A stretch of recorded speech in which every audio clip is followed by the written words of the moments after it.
If you falsify your speech in the service of a proximal goal, you corrupt your soul. And, or I could say more technically that you damage your psyche. Those are very similar ideas. But the evidence for that is crystal clear. You know, because what happens to people who say things they don't believe is they come to believe the things they say.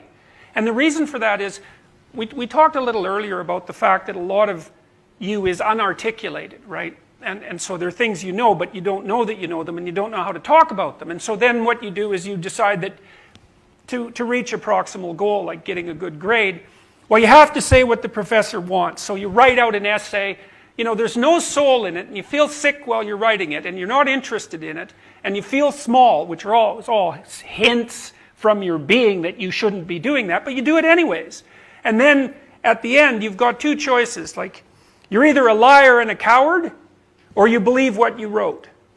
And there's plenty of psychological evidence for this, and what people do is decide that they believe what they wrote, because it's less painful than noting that you're a liar and a coward. And not only that, you've articulated a counter-argument. And so your original conviction remains unarticulated, and the counter-argument is articulated. So you've built yourself your own enemy, and you will pay for that.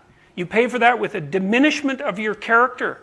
And your character is what sustains you through life. You don't have, in any fundamental sense, you don't have anything else, because that's the thing that enables you to master the continual onslaught of chaos and uncertainty that you will be faced with for your entire life. You do not pollute your character. You pay for it. And so does everyone else. And if it goes far enough, then everyone else pays horribly for it. And it's the lesson of the 20th century.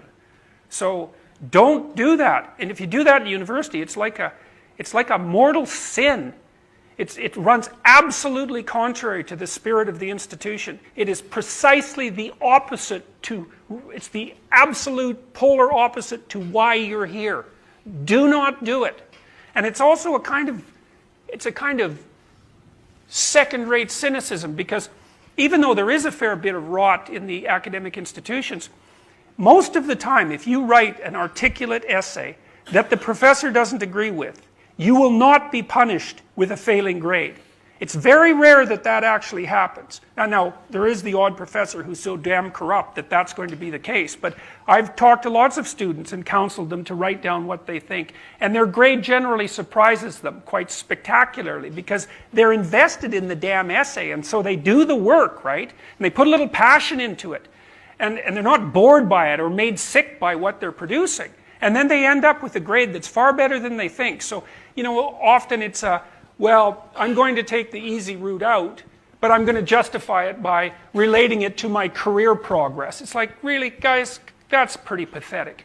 You know, seriously, it's pathetic. And I don't mean to be morally judgmental. I mean that it's pathetic in that what it will do is make you weak and craven. And probably you don't want that. You know, like, why would you want that when you could be strong and forthright instead? Like, that's a way better choice. So don't say things that you don't believe, and especially don't write things that you don't agree with.